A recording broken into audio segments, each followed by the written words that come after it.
പ്രവീൺ പുരുഷോത്തമൻ, അവിടുത്തെ 3 വാർഡുകൾ ഉൾപ്പെടുന്നതാണ് ഈ ക്വാറി ഉൾപ്പെടുന്ന മേഖല. അതിന്റെ എതിർവശത്ത് 150 വീടുകൾ ഉള്ളതാണ്. അവരൊക്കെ പരാതി കൊടുത്തതാണ് കഴിഞ്ഞ വർഷം. അതിന്റെ അടിസ്ഥാനത്തിലാണ് ഇപ്പുറത്തൊന്നും ഖനനം ഇപ്പോൾ നടക്കാത്തത്. പക്ഷേ അവിടെ വീണ്ടും ഖനനം നടക്കുന്നു, പഞ്ചായത്തിലേക്ക് പേപ്പറുമായി വരുന്നു, അനുമതി കിട്ടുന്നു, അങ്ങനെ വീണ്ടും ഖനനം നടത്തുന്നു. നമുക്ക് ഈ പാറ ക്വാറിയുടെ ഉടമ അവിടെ ആ മഞ്ഞ ഷർട്ടിട്ട് നിൽക്കുന്നു എന്നാണല്ലോ നേരത്തെ ഡെപ്യൂട്ടി തഹസിൽദാർ പറഞ്ഞത്. അദ്ദേഹത്തിന്റെ പ്രതികരണത്തിലേക്ക് പോകാം.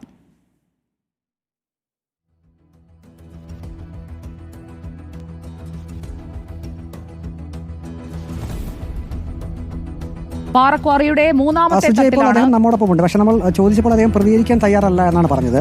ഇതിപ്പോൾ ഇങ്ങനെ ഒരു അപകടം സംഭവിച്ചു. ഈ അപകടം നടന്ന സ്ഥലം ലൈസൻസ് ഉള്ള അല്ല,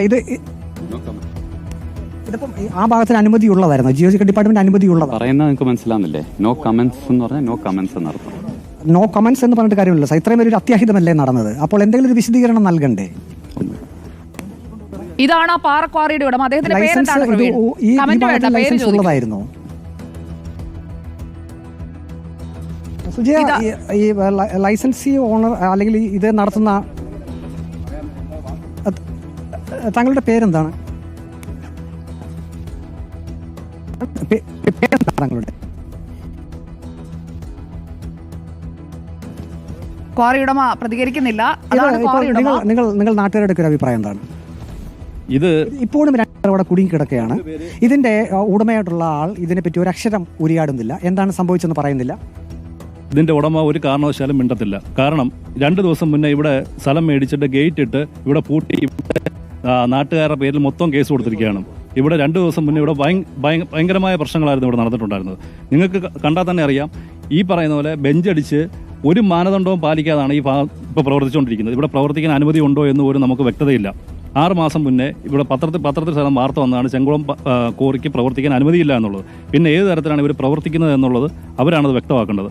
ഇപ്പം നിങ്ങൾ തന്നെ അദ്ദേഹത്തിനടുത്ത് ചോദിക്കുകയുണ്ടായി. അദ്ദേഹം ഒരു രീതിയിലും ഒരു നോ കമന്റ്സ് എന്നാണ് പറഞ്ഞത്. താങ്കൾക്കെതിരെ കേസ് വന്നതാണല്ലോ പറയുന്നത്. എന്ത് അടിസ്ഥാനത്തിലാണ് ഇവിടെ നിന്ന് കേസെടുത്തത്? മറ്റൊന്ന് ആദ്യം നമുക്ക് അറിയേണ്ടത്, ഇപ്പോൾ നമ്മൾ ഏറ്റവും അടുത്താണ് നിൽക്കുന്നത്. 2 മനുഷ്യജീവനുകളാണ് അതിനകത്ത് കിടക്കുന്നത്. അവരെ രക്ഷപ്പെടുത്താനുള്ള മാർഗ്ഗമാണ് നാം ആദ്യം കണ്ടെത്തേണ്ടത്. എങ്കിൽ പോലും ഇപ്പോൾ നമ്മൾ ഫയർഫോഴ്സ് ഉദ്യോഗസ്ഥരുമായി സംസാരിച്ചപ്പോൾ അങ്ങോട്ടേക്ക് ഇറങ്ങി ചെല്ലാൻ പറ്റാത്തൊരവസ്ഥയാണ്. വീണ്ടും കല്ലുകൾ ഇടിയാനുള്ളൊരു സാഹചര്യം ഉണ്ടെന്ന് പറയും. നിങ്ങൾ ഈ പ്രദേശവാസികളാണല്ലോ, നിങ്ങൾക്ക് ഇവിടുത്തെ ഒരു ഭൗമശാസ്ത്രം കൃത്യമായിട്ട് അറിയാം. അങ്ങനെ അപകട സാഹചര്യം ഉണ്ടോ ഇവിടെ? ഇപ്പോൾ നേരത്തെ ഒരു പ്രാവശ്യം ഇതുപോലെ ഉണ്ടായതായിരുന്നു. പക്ഷേ അതല്ല ഞാൻ ചോദിച്ചത്. ഇപ്പോൾ ഫയർഫോഴ്സ് അംഗങ്ങൾക്ക് ഇറങ്ങിക്കഴിഞ്ഞാൽ വീണ്ടും കല്ലിടിയും വീണ്ടും കല്ലിടി. ഇനിയിപ്പോൾ എന്താണ് ഒരു മാർഗ്ഗം അങ്ങോട്ടേക്ക് ഇറങ്ങി? മാർഗ്ഗം ഒന്നുമില്ല. ഇനി അവിടെ കിടക്കത്തേ ഉള്ളൂ. അല്ലാതെ എന്താ മാർഗ്ഗം? ഞങ്ങളുടെ പേര് കേസ് കൊടുക്കുക. ഇന്നലത്തെ പേപ്പറിന് മനോരമയ്ക്കകത്തുണ്ടായിരുന്നല്ലോ, ന്യൂസ് ഉണ്ടായിരുന്നു. ഞങ്ങളുടെ പേര് കേസ് കൊടുത്തേക്കുക. ഞങ്ങളെ വസ്തു വാങ്ങിക്കുക, അവിടെ ഗേറ്റ് ഇടുക. ആ ഗേറ്റ് ആകെ 1500 മീറ്ററാണ് റോഡ്. 980 മീറ്റർ ഒരു നടക്കത്തില്ല. എന്നിട്ട് ഞങ്ങളുടെ പേര് കൊന്നി സെക്രട്ടറി അവൻ്റെ അടുത്ത 5-6 പേര് മീറ്റിംഗ് അവരുടെ ആളാ. എനിക്ക് തൊഴിലാളിയൊന്നും അടുത്താണ്. എനിക്ക് ഓടതാണ് എൻ്റെ ഉള്ളൂ. എന്ത് ചെയ്യാനാ?